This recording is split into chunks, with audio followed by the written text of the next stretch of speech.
So hi, good morning. My name is Terrie Schmith. I'm a wife, mother of 2 sons, a recently retired second grade teacher, so you can expect this to be short and I won't use a lot of big words, and if I do, I'll mispronounce them. The best thing is I'm a stage 4 survivor of melanoma.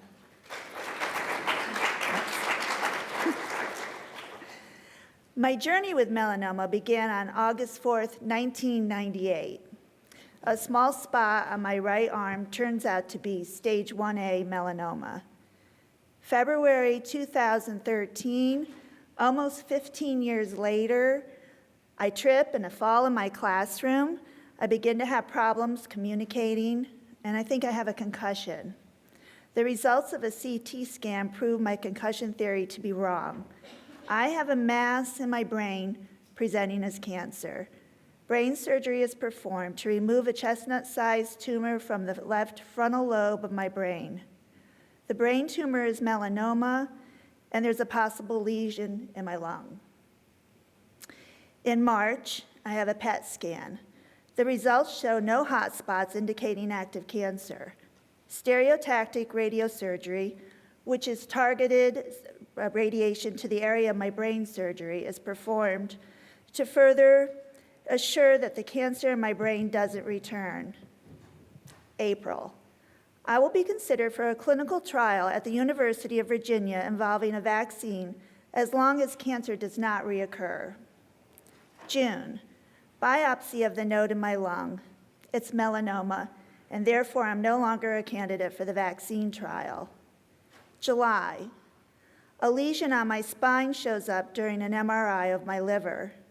August. Dr. Evan Lipson from Johns Hopkins University starts me on infusions of Yervoy and radiation to my spine. September. Yervoy has caused problems with my pituitary gland. It wasn't making enough cortisol. After 2 infusions of Yervoy, I'm taken off the drug. The aggressive lesion on my vertebrae is not responding to radiation. October, I have spinal surgery attempting to remove as much of the tumor that has fractured my vertebrae as possible. 2 rods and 6 screws are now part of my spine. March 23rd, 2014, I'm admitted into NIH for close to a month to participate in a clinical trial called MAGE-TCR. May. A brain MRI and CT scans show that cancer has progressed. The clinical trial is not considered to be a success. However, I was only the 3rd person in this trial, and so I received a low dosage, and I believe the trial is still going on. June. Dr. Lipson refers me to Dr. Michael Atkins in the hopes that I can be admitted into Merck's, and here we go, pembrolizumab, did I say it right? Extended access program at Georgetown's Lombardi Cancer Center. I'm admitted. July, I received my first infusion. After just 9 days, I noticed that a soft tissue mass is smaller. When I go to my next appointment, Dr. Atkins and his team agree that the mass has responded quickly, vitiligo appears, the CT scans continue to improve, and cancer has not returned to my brain. The side effects of pembrolizumab have been mild. September. Pembrolizumab is FDA approved and is now known as Keytruda, which is so much easier to pronounce. June 8th, 2015. I have a PET CT scan and a brain MRI.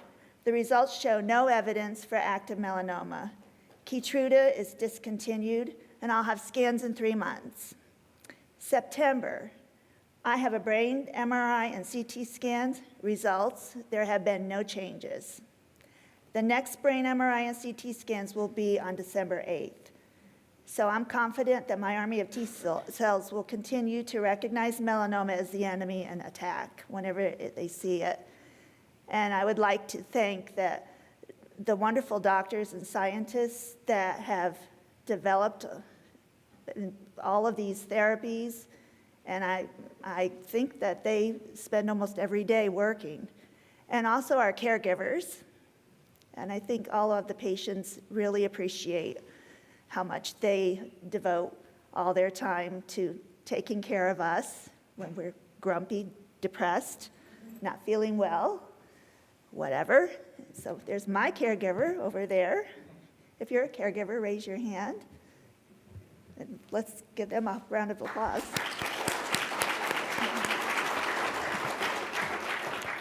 Thank you.